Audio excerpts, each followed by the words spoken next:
Hello বন্ধুরা, আশা করি তোমরা খুব ভালো আছো। আমরাও খুব ভালো আছি। আবার একটা নতুন রেসিপি নিয়েই তোমাদের সাথে চলে এলাম। আজকের রেসিপি আমার মানকচু বাটা। তো মানকচু অনেক দিন ধরে ইচ্ছা করছিল যে বেটে দেখি, ট্রাই করে কেমন টেস্ট করে দেখি কেমন হয়। তো ফাইনালি বাজার থেকে সেদিন বাজার গিয়ে হঠাৎ মানকচু দেখতে পেয়ে সামান্য একটু মতো নিয়ে এলাম, যে দেখি ফার্স্টে ট্রাই করে যে কেমন হয় টেস্টটা। তো আনার পর এই মানকচুটাকে এই ছালটাকে ভালো করে ছুলে নিয়ে তারপর ভালো করে জলে ধুয়ে তারপর আমি এটা শিলনোড়ায় বেটে নিচ্ছি। ভালো করে পেস্ট করতে হবে, মানে শিলনোড়ায় ভালো করে বাটতে হবে। তো এই যে বেটে নিচ্ছি আমি শিলনোড়াতে। তো বাটছিলাম। তো তারপর তোমরা বলো কে কে মানকচু ট্রাই করেছো আর মানকচুর টেস্ট কে কে জানো।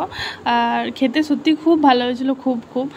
তোমরা যদি পারো তো অবশ্যই ট্রাই করবে, খুব ভালো।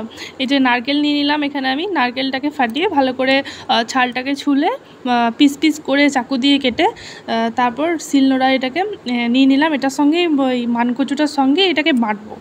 তো নারকেল একটু দিলে টেস্টটা মানে ভালো হয়, আর নারকেল তো দিতেও হয় এইটাতে। আমি দেখছিলাম যে এটাকে নারকেল ছাড়া এটা হয় না, ভালো লাগে না। সেই জন্য আমি একটু নারকেলও নিয়ে নিচ্ছি আর একটু কাঁচা লঙ্কা নিলাম এর সাথে। ভালো করে ঝাল ঝাল হতে হবে কিন্তু, তবে ব্যাপারটা জমবে। তো তারপর এটাকেও বাটলাম ভালো করে।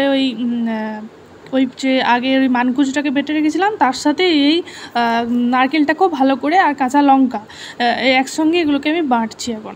এরপর দেব একটু কাঁচা ওই যে সর্ষেটাকেও ভালো করে এর সাথে বাটবো, তারপর মিক্সড করব একসঙ্গে সব কিছুকে। তো সর্ষেটাকেও বেটে নেব। এটা এখন আমি তুলে রাখছি, থেকে সাইড করে তুলে রাখছি। তো তারপর এরপর ওই সর্ষেটা দিয়ে দেবো। সর্ষেটাকে দিয়ে ভালো করে সর্ষেটাকেও পেস্ট করব। সর্ষেটা বাটবো এবার।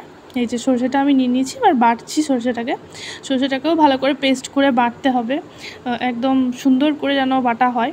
তো সর্ষেটাকেও পেস্ট করে নেওয়ার পর এর সাথে একসাথে সব কিছুকে মিক্সড করে এর উপর থেকে একটু কাঁচা সর্ষের তেল ওপর থেকে ছড়িয়ে দেবো, ব্যাস রেডি। আর নুন আর চিনি তোমাদের স্বাদ মতো তোমরা দিয়ে নেবে, একটু মিষ্টি মিষ্টি হয় এটা।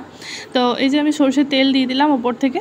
এরপর তোমরা প্রথম ভাতে টেস্ট করো আর বলবে কেমন, এই রেসিপিটা ট্রাই করে বলবে কেমন তোমাদের লাগলো। আমি তো টেস্ট করে দেখলাম, খুব সুন্দর হয়েছিল, খেতে খুব ভালো হয়েছিল। তোমরাও আবার ট্রাই করে আমাকে জানাবে অবশ্যই। টাটা, সবাই ভালো থাকবে, সুস্থ থাকবে। আবার দেখা হচ্ছে নেক্সট একটা ভিডিওতে, ততক্ষণের জন্য টাটা।